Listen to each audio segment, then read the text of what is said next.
لله الذي أنجز وعده ونصر عبده وهزم الأحزاب وحده، والصلاة والسلام على من لا نبي بعده وعلى آله وصحبه الذين قالوا نحن الذين بايعوا محمدا على الجهاد ما بقينا أبدا. أعوذ بالله من الشيطان الرجيم. بسم الله الرحمن الرحيم. يا أيها الذين آمنوا اتقوا الله وكونوا مع الصادقين. وقال الله تعالى ألف لام ميم أحسب الناس أن يتركوا أن يقولوا آمنا وهم لا يفتنون ولقد فتنا الذين من قبلهم فليعلمن الله الذين صدقوا وليعلمن الكاذبين. صدق الله العظيم. সুপ্রিয় উপস্থিতি, সম্মানিত মেহমান, এখন আরবিতে জুমার খুতবা দিবেন। এরপরে যথারীতি আমাদের সংক্ষিপ্ত প্রশ্নোত্তর এবং নিয়মিত অনুষ্ঠান শুরু হবে। এখানে অনেক বিরোধ প্রোগ্রামে কারাম উপস্থিত রয়েছেন। হেফাজত ইসলাম বাংলাদেশের নেতৃবৃন্দ সহ বাংলাদেশের কওমি ওলামায়ে কেরামদের মধ্যে জামিয়া ইসলামী পড়িয়া এবং দারুল ইসলাম হাটাজারি, বামনগর এবং রাজিয়াত মাদ্রাসার সম্মানিত শিক্ষকবৃন্দ উপস্থিত রয়েছেন। অনেকেই সকলে আলোচনা করবেন। আমরা উপস্থিত জনতা সকলে তার জন্য অপেক্ষা করছি। আমাদের জুমা পরবর্তী আলোচনায় গুরুত্বপূর্ণ ভাষণ রাখবেন সত্য কারা মুক্ত। আমি বলতে চাই না, আমি বলতে চাই কারা বিজয়ী। কারা কিন্তু মুক্তি লাভ করেন নাই, কারো অনুকরণ নাই, কারো সহযোগিতায় আল্লাহর সাহায্য নিয়ে তিনি কারাকে বিজয়ী করেছেন তিনি। এবং আমি যারা মুসলিমরা রয়েছেন প্রত্যেকটা মুসলিমকে আমরা কারা বিজয়ী হিসেবে আমাদের মধ্যে ফেরত দেখতে চাই। জুমা পরে কথা হবে ইনশাআল্লাহ আজিজ। এবং প্রজন্মের উদ্দেশ্যে, গণমাধ্যমের উদ্দেশ্যে, সরকারের উদ্দেশ্যে, আন্তর্জাতিক সম্প্রদায়ের উদ্দেশ্যে, যারা আমাদের মিত্র বন্ধু ইমানদার তাদের উদ্দেশ্যে, যারা আমাদের শত্রু তাদের শত্রু দুশ্মন তাদের উদ্দেশ্যে আমাদের ইস্তেহার ঘোষণা হবে ইনশাআল্লাহ দিয়েছে। সেই কথা একটা আলোচনা রাখবেন, ধৈর্যের সাথে আপনার কথা বলে শুনবেন। আমি আমার বাবা তার প্রতি কৃতজ্ঞ আল্লাহ করে, যিনি আমাদের এই জমি এবং ভূখণ্ড মসজিদকে তিনি সুযোগ করে দিয়েছেন তৌহিদের আওয়াজকে বন্ধ করার জন্য। এবং আপনাদের কাছে কৃতজ্ঞ। আজ আপনারা বাংলাদেশে একটা মিথ্যা কালচার প্রতিষ্ঠা করা হয়েছে, জঙ্গিবাদের নাটক, জঙ্গিবাদের জুজু। আজ প্রশ্ন করতে চাই, জঙ্গি নাটকের দিন শেষ, জঙ্গি বাংলাদেশ করতে চাই আমরা। জঙ্গি জুজুর দিন শেষ, জঙ্গি নাটকের দিন শেষ। আমার ভারত জঙ্গি জুজুই ধরে চাপে শুনেছেন দিয়েছে, তিনি নাকি ছোড়া লাগেন। যারা গরুর পেশাব খেয়ে নিজের সম্পদকে বিনির্মাণ করেছে, কাছ থেকে তার চেয়ে বেশি হাততালি ছাড়া, ভণ্ডামি ছাড়া মিথ্যা তাদের কাছ থেকে বেশি আশা করা যায় না। পৃথিবীর অন্যতম জঙ্গি রাষ্ট্রকে অন্যতম হচ্ছে ভারত একটি জঙ্গি রাষ্ট্র। বাংলাদেশে কবর সুলতান প্রকাশ্যে মসজিদ মন্দির ধ্বংস করে সেই জায়গায় মসজিদ প্রতিস্থাপন করা নাই, কিন্তু ভারতে অসংখ্য মসজিদ ধ্বংস করে দিয়ে সেখানে মন্দির স্থাপন করা হয়েছে। সাম্প্রদায়িক রাষ্ট্র বাংলাদেশ নাকি ভারত? যাদের গায়ে গুণ লেগে আছে, ময়লা লেগে আছে, তারা যদি আপনাকে বলে তোমার গায়ে ময়লা লেগে আছে, সেটা অত্যন্ত হাস্যকর বিষয়। আমার ভাইরা, এখন আমরা অত্যন্ত আধ্যাত্মিক পরিবেশে, ইমানি পরিবেশে, আল্লাহর ভালোবাসা পরিবেশে, তাকওয়ার পরিবেশে গাম্ভীর্যের সাথে আমরা শেখের আলী খুতবা আমরা শুনবো ইনশাআল্লাহ আজিজ। এবং নামাজের পরে ইনশাআল্লাহ আমরা যে আমাদের অনুষ্ঠান যথাযথ শুরু হবে, শেখ বিস্তারিত আলোচনা করবেন ইনশাআল্লাহ আজিজ। আপনার ধৈর্যের সাথে থাকবেন।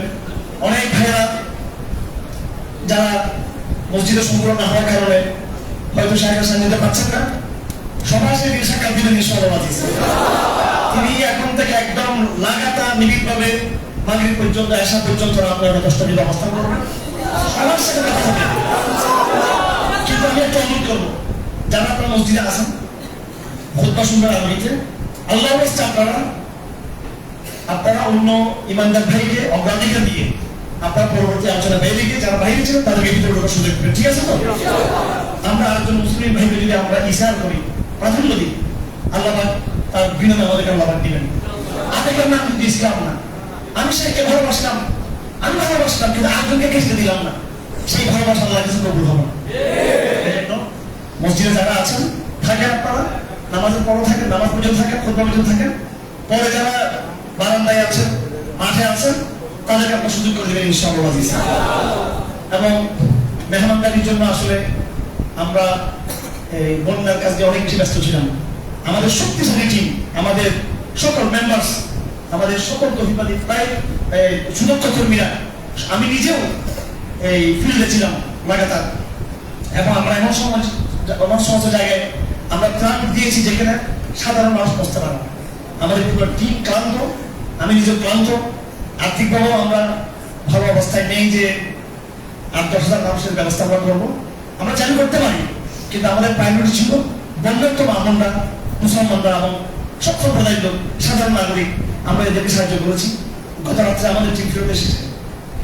আর যারা বাহির থেকে এসেছেন এরকম 500-1000 মানুষের মতো কিছু মেহমানদের ব্যবস্থা করেছি। স্থানীয় যারা আছেন তাদের মেহমানদের সুযোগ করে দিলাম। এই জন্য আপনারা কষ্ট পাবেন না। আমরা যদি খানার বিশাল অ্যারেঞ্জমেন্ট করি, তার দ্বারা আমাদের কিন্তু মূল যে আজকের যে দাওয়াতি আবেদন, এটা কিন্তু হ্রাস পেয়ে যাবে। এই জন্য আমরা একটু কোরবানি দিব। দূর থেকে যারা এসেছেন তাদের আমরা মেহমানদারি করবো। যারা ব্রাহ্মণবাড়ি থেকে এসছেন, ঢাকা থেকে এসেছেন, চিটাং জেলার বাইরে থেকে আসছেন, সিলেট থেকে আসছেন, রাজশাহী থেকে আসছেন, আমরা তাদেরকে হালকা কিছু করার চেষ্টা করবো। যারা দূর থেকে আসছেন চলে যাবেন। যারা আপনারা আছেন চট্টগ্রাম শহরের, চট্টগ্রাম জেলার, আপনার সবাই মেজবানের ভূমিকা থাকবেন। এই জন্য মেহমানদারি করতে না পারায় যথাযথভাবে আমরা দুঃখিত। আপনারা আমাদের ক্ষমা করবেন। এটা করতে গেলে একদিকে আমাদের যেমন প্রস্তুতিও আমাদের সম্ভব ছিল না বন্যার কারণে, দ্বিতীয়ত আমাদের মূল যে দাবাতি আমাদের সেটাও বিনষ্ট হবে। সবাইকে জাযাকুমুল্লাহ খাইরান ওয়া আসসালামু আলাইকুম। এখন শেখ আপনাদের সম্মুখে আরেকটা খুতবা দিবেন। প্রোগ্রাম শেষ হওয়া পর্যন্ত, আসল পর্যন্ত আমাদের প্রোগ্রাম চলবে। আপনাদের সাথে থাকার চেষ্টা ওনার দুপুরে সকাল নাস্তা করেন নাই, সকাল নাস্তা করেন নাই, কিন্তু উবার আসছেন এখানে, দুপুরে খাওয়া খান নাই। আমি আপনাদের কাছে অনুমতি দিচ্ছি, আলোচনার এক পর্যায়ে সাহেব সুযোগ দিবেন, কেউ রাস্তাঘাটে ভিড় করবেন না ইনশাআল্লাহ। ধৈর্যের সাথে তিনি আপনাদেরও সময় দিবেন। তিনি কোনো সেলিব্রিটিজম তিনি পছন্দ করেন না। তিনি এখানে শো অফ করার জন্য আসেন নাই, তিনি আসছেন সত্যিকার আপনাদের সাথে একটা ইমানি ভ্রাতৃত্ব স্থাপন করার জন্য। আমার তার পক্ষ থেকে আমি আপনাদের কৃতজ্ঞতা আদায় করছি। আপনারা এই মিডিয়া যন্ত্র, রাষ্ট্রযন্ত্র, আন্তর্জাতিক চক্র সকলের মোকাবেলা করে এই তরুণ প্রজন্ম বারবার জসিমুদ্দিন রহমানী এই নাম থেকে তারা স্মরণ রেখেছে। তারা আপনারা আপনাদের সাহসিকতা দিয়ে, ইমানের শক্তি দিয়ে, তাকওয়ার বল দিয়ে, আপনাদের হিকমত প্রজ্ঞা দিয়ে জসিমুদ্দিন রহমানকে মুক্ত করেছেন। এটা আপনাদের প্রথম চ্যালেঞ্জ ছিল। এই চ্যালেঞ্জ আপনারা সফল হয়েছেন। আগামী দিনে আমার চক্রান্ত হচ্ছে জসিমুদ্দিন রহমানকে জঙ্গিবাদের তকমা লাগিয়ে, জঙ্গিবাদের ট্যাগ লাগিয়ে আমার থেকে গ্রেফতার করার জন্য ষড়যন্ত্র হয়ে থাকে।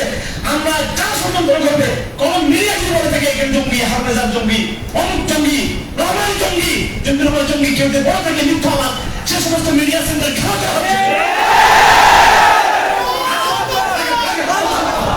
বাংলাদেশে কাউকে আর মিথ্যা বলার সুযোগ দেওয়া হবে না।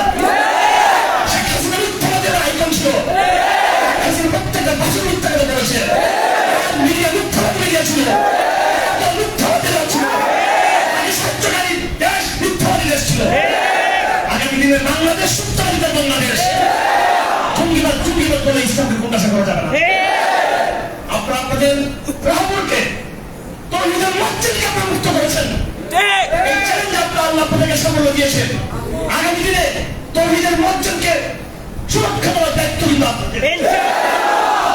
আমি বাংলাদেশের সকল গোয়েন্দা সংস্থার উদ্দেশ্যে বলতে চাই, এসপির উদ্দেশ্যে বলতে চাই, স্পেশাল ব্রাঞ্চের উদ্দেশ্যে বলতে চাই, ডিটেকটিভ ব্রাঞ্চ টিমের উদ্দেশ্যে বলতে চাই, ডিজিএফআই এর উদ্দেশ্যে বলতে চাই, এনএসআই এর উদ্দেশ্যে বলতে চাই, আনন্দ সংস্থা রেল উদ্দেশ্যে বলতে চাই, অতীতে আপনারা বহু নাটক আপনাদের কেউ নাটক করেছেন। আপনাদের এমন তারা ক্ষমা চেয়েছেন আমাদের কাছে। সরকার পতনের পরে অনেক রেভিনিউ অফিসার যারা আমাদেরকে লাঞ্ছিত করেছিল, আমাদের পরিবারকে লাঞ্ছিত করেছিল, আমাদের মেয়েদের উপর তারা হাত তোলার জন্য যারা অপরাধ চালিয়েছিল, তারা ক্ষমা চেয়েছেন, আমরা তাদের ক্ষমা করে দিয়েছি। আসুন হে আইন শৃঙ্খলা বাহিনীর ভাইয়েরা, হে আইন শৃঙ্খলা বাহিনীর ভাইয়েরা, হে পুলিশ সদস্যরা, হে গোয়েন্দাবাহিনীর সদস্যরা, আসুন তৌহিদের পতাকা ঐক্যবদ্ধ হওয়ার চেষ্টা করি আমরা। আপনাদের ভাই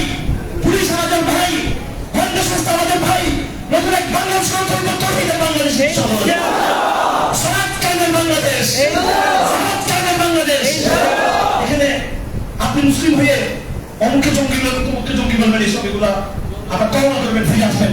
নতুন এক পুলিশ ব্যবস্থা আমরা চাই, নতুন এক গ্রাম ব্যবস্থা আমরা চাই। সুতরাং আমাদের মেসেজ ক্লিয়ার, কেউ কোনো নির্বাচন নেবেন না। এই লাখ লাখ যুবক, বাংলাদেশের কোটি কোটি তৌহিদ প্রিয় প্রজন্ম, এদেরকে আপনার দাঁড়াতে পারবেন না। আপনারা যদি শেখদেরকে কারাগারে নিক্ষেপ করেন, তার নিক্ষেপ হবে না এবং বিচ্ছিন্নতা তৈরি হবে। আমাদের কারাগারে নিক্ষেপ করবেন, বিভিন্ন বিলপুর সংগ্রাম জন্য হবে এবং বিভিন্ন ইমোশন থেকে বিভিন্ন ক্রিয়া প্রতিক্রিয়া হবে। এটা আপনাদের মুখামি। বরং আপনাদের দায়িত্ব হলো, রাষ্ট্রে যারা আছেন তার দায়িত্ব হলো শেখদের সাথে সমন্বয় করবেন, পরামর্শ নেবেন। আমরা বলছি না একদিনেই আমরা এটাকে ইসলামী খেলাফত কায়েম করবো, সেই সামাজিক ব্যবস্থা আমাদের গড়ে উঠেনি। আমরা সময় দিব, রিল্যাক্সের সাথে ধীরে ধীরে তৌহিদের দাওয়া, আকীদার দাওয়া, শরিয়ার প্রেজেন্টেশন করে, শরিয়ার তাত্ত্বিক দাওয়া দিয়ে আস্তে আস্তে আমরা এই সমাজটাকে পরিবর্তন করতে চাই। আমরা মনে করবেন না যে আমরা ভুলে ঘুরিয়ে আমরা কালকে খেলাফত ঘোষণা করে দিব, ওই রকম আমরা কোনো বন্ধু আমরা নয়। আমরা অশিক্ষিত না, আমরা মূর্খ না, আমরা পড়ায় এসেছে আমাদের সাথে। এখানে আমরা গবেষণা করি, আমরা কোরআন সুন্নাহ বোঝার চেষ্টা করি, রাষ্ট্রবিজ্ঞান বোঝার চেষ্টা করি, আন্তর্জাতিক পলিটিক্স আমরা বোঝার চেষ্টা করি। আমরা বলছি না সারা বিশ্বের একসাথে জিহাদ ঘোষণা করার কথা আমরা বলছি না, কিন্তু যারা মজলুম জনগণ সেগুলোকে শ্রদ্ধা করা আমাদের ইমানি দায়িত্ব। আইন শৃঙ্খলা বাহিনীর উদ্দেশ্যে, গোয়েন্দা বাহিনীর উদ্দেশ্যে আমরা বলবো, আপনারা এবার সময় এসেছে বাংলাদেশের নতুন চিন্তা করা। আগে চিন্তার সুযোগ পান নাই, সুতরাং নতুন করে কোনো সিদ্ধান্ত নেবেন না। আপনারা পুরো বাংলাদেশ তৌহিদের চেতনায় জেগে উঠেছে এবং কৈরাবাদ ছাত্ররা নয়, তৌহিদবাদী প্রজন্ম জেগে উঠেছে জাহাঙ্গীরনগর বিশ্ববিদ্যালয়ে। প্রজন্ম জেগে উঠেছে চুয়েছে, বুয়েছে, হুয়েছে। প্রজন্ম জেগে উঠেছে ঢাকা বিশ্ববিদ্যালয়ে। প্রজন্ম জেগে উঠেছে রাজশাহী ও চট্টগ্রাম বিশ্ববিদ্যালয়ে। আগামী তৌহিদের লড়াই শুধু কেবল মাদ্রাসার ছাত্রদের তৌহিদের লড়াই নয়। যারা মনে করে তৌহিদবাদীরা এই দেশে একা, এতদিন তারা ভুল। এই দেশের শিক্ষিত মহলের মধ্যবিত্ত শ্রেণীর, এদের শ্রেণী গ্রামের অংশ তৌহিদের দাওয়াতে এসেছে আলহামদুলিল্লাহ। এই জন্য কোনোভাবে যেন ভুল সিদ্ধান্ত আপনারা গ্রহণ না করেন। আমরা আমাদের তরুণ প্রজন্মকে আমরা যে ইনস্ট্রাকশন দিব, যেই পরামর্শ দিব, ইনশাআল্লাহ আমাদের তরুণ প্রজন্ম আমাদের কথা শুনবেন। কিন্তু আপনারা কাউন্টার টেররিজম করে, আপনাদের মন গড়া ইসলামের ব্যাখ্যা দিয়ে আপনি জঙ্গিবাদ দমনের নামে ইসলাম দমন করে এজেন্ডা আপনাকে বাস্তব করতে দেওয়া হবে না। আমার ভাইরা, আপনাদের আজকের এই সমাবেশ থেকে যেন পুরো জাতির উদ্দেশ্যে নতুন এক গঠনমূলক পদার্থিক বক্তব্য যেন এখানে যায়, সেই প্রয়াস আমাদের থাকবে। এই জায়গায় আপনারা সহযোগিতা করবেন। আপনাদের শেষ কথা বলে দিতে চাই, শুধু আবেগের জায়গা থেকে আপনারা এখানে আসবেন না, আপনারা ইস্তেকামতের জায়গা থেকে আসার চেষ্টা করবেন।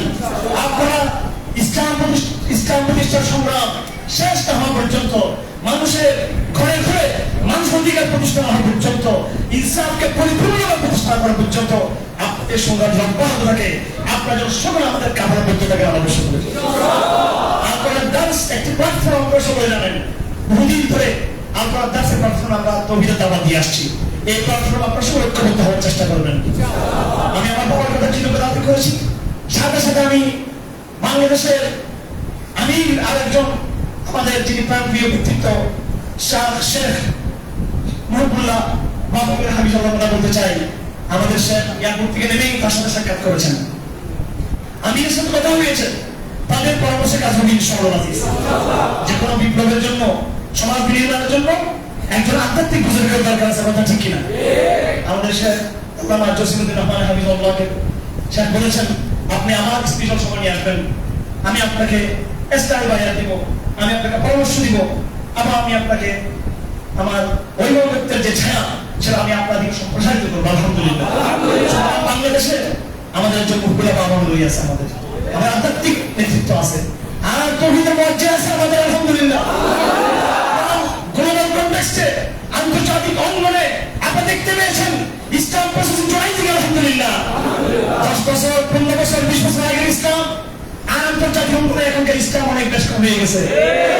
আজ 2024 সালের আন্তর্জাতিক অঙ্গনের ইসলাম বিজয়ী ইসলাম, আলহামদুলিল্লাহ। এখন তারা ইসলামের সাথে ডায়লগ করতে বাধ্য, তারা ইসলাম আর এরকম নয়। আসুন বাংলাদেশে এই মুসলিম বাংলাদেশে আমরা এমন একটা চালান তুলব ইনশাআল্লাহ, সকল আন্তর্জাতিক তাগুত শক্তি যেন আমাদের আবিষ করতে পারে, বাধ্য হয়।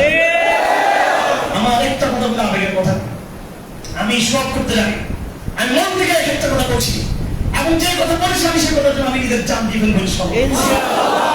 আপনারা আমাদের অনুপস্থিতিতে কোন সময় যে কোনো সময় আমাদের যে কোনো উপস্থিতিতে আপনারা আপনাদের মিশনকে তৌহিদের ঝান্ডাকে সামনে থেকে আপনারা এগিয়ে নিয়ে যাবেন ইনশাআল্লাহ।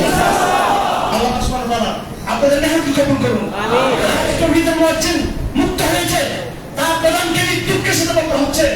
যারা মূলধারার বিভিন্ন সংগঠনের ব্যক্তিবর্গ ছিলেন, আফসোস দরকার ছিল তাদের পক্ষে আওয়াজ উঠুক, কিন্তু সেই তৌহিদের মুয়াজ্জিন সহ আমরা যারা কারাগারে মুক্ত হয়েছি তার প্রধান কেমিক হলো এই দেশের তৌহিদবাদী প্রজন্ম, আলহামদুলিল্লাহ। আমাদের জাহিরের কারণে সরকার বাধ্য হয়েছে তৌহিদের পথকে আমাদেরকে ছেড়ে দেওয়ার জন্য। কোটার আন্দোলন হয়েছে, ছাত্র সমাজের আন্দোলন হয়েছে, এই আন্দোলন সরকার প্রথম করেছে। ছাত্র সমাজ কামে বিশ্বাস করি তারা হাসিনার মতো জানকে ফেরাউনকে তারা বিতাড়িত করেছে। আলহামদুলিল্লাহ আমাদের এই প্রজন্ম যারা আন্দোলন করেছে তারা নাস্তিক প্রজন্ম নয়, তারা সাধারণ নয়, ইসলামের প্রজন্ম। হয়তো তারা এই মুহূর্তে শরীয়ত খেলা করতে চাইছে না, কিন্তু তারা দাওয়ার কথা বলে, তারা তাদের মধ্যে আকীদার বীজ তাদের মধ্যে রয়েছে। আমরা তাদেরকে দাওয়া দিব, আমরা তাদের সাথে কথা বলবো। এখনো সাহাবাগিজমের ঠাঁই নাই বাংলাদেশে। যে নতুন প্রজন্মের মাধ্যমে সত্য বিপ্লব সমাপ্ত হয়েছে, এই বিপ্লবের যারা কান্দায় ছাত্র সমাজ, আলহামদুলিল্লাহ তাদের মধ্যে নাস্তিক্যবাদের ছোঁয়া তাদের মধ্যে নেই। এই জন্য বাংলাদেশের নতুন এক সভা তৈরি হয়েছে। আমি আরেকটি বাহিনীর কথা উল্লেখ না করলে অধিদত্ত হব, আবার আমার বক্তব্য সম্পূর্ণ থেকে যাবে। বাংলাদেশ সেনাবাহিনী হাজার হাজার নওজোয়ানকে আজ সন্ত্রাসী করতে চায়। গুলি চালাও, সেনাবাহিনীর সদস্যরা বলেছেন তাদের ঊর্ধ্বতন অফিসার থেকে বলে দিয়েছে আমরা কোনো গুলি চালাতে পারবো না। আজকের তৌহিদের মিম্বর থেকে বাংলাদেশ সেনাবাহিনী সেই হাজার হাজার নওজোয়ানদেরকে আমরা সালাম জানাই। আমার ভাইয়েরা, নওজোয়ান তোমরা বয়স আমার ছোট হবে, 30 বছর 32 বছর 25 বছরের সেই নওজোয়ান সেনাবাহিনীর সদস্যরা আসো, আমাদের কাছে কাজ মিলিয়ে আমাদের হাতে হাত বদ্ধ হয়ে নতুন এক তৌহিদবাদী বাংলাদেশ নির্মাণ করি। চক্রান্ত হবে আন্তর্জাতিক জাতীয়, যেন সেনাবাহিনীর সাথে আমাদের সম্পর্ক যেন ফাটল ধরানো হয়। তোমরা যেভাবে গুলিবদ্ধ স্বীকার করছো, ঠিক তদ্রুপ আগামী তোমাদের কাবার বাধ্য করা হবে। বিভিন্ন জঙ্গিবাদের জুজু তুলে তুলে ইসলামপন্থীদের সাথে একটা দূরত্ব তৈরি করে চক্রান্ত করা হবে। কেমনি ভাবে তোমরা অতীত দিনে ষড়যন্ত্র নস্বাত করে দিয়েছ, তাদের হুকুম না মেনে হাসিনা সরকারের, ঠিক তদ্রুপ আমি আশা করবো আগামী দিনে যদি আপনাদেরকে ইসলাম বিরোধী করে নির্দেশনা দেওয়া হয়, সেটা আপনার স্বীকার করার হিম্মত দেখাবেন ইনশাআল্লাহ। আমরা আপনাদের সাথে রয়েছি। এই দেশে সেনাবাহিনীর হাজার হাজার তরুণ প্রজন্ম এবং অফিসাররা, এবং এই দেশের লাখ লাখ লক্ষ লক্ষ তৌহিদবাদী এই তরুণ প্রজন্ম, এবং এই দেশের বিভিন্ন শ্রেণী পেশা যেই এই তৌহিদ বান্ধব যেই জনগোষ্ঠী রয়েছে, আমরা যদি ঐক্যবদ্ধ হতে পারি ইনশাআল্লাহ ভারত সহ সকল অপশক্তি পরাজিত হতে বাধ্য, এবং এই দেশের ইসলামের পথ আরো অধিক সুগম হবে ইনশাআল্লাহ। আল্লাহ আমাদের সকলকে তৌফিক দান করুন। আলহামদুলিল্লাহ রাব্বিল আলামিন ওয়া সাল্লাল্লাহু আলা মুহাম্মদ ওয়া আলিহি ওয়া সাহবিহি আজমাইন।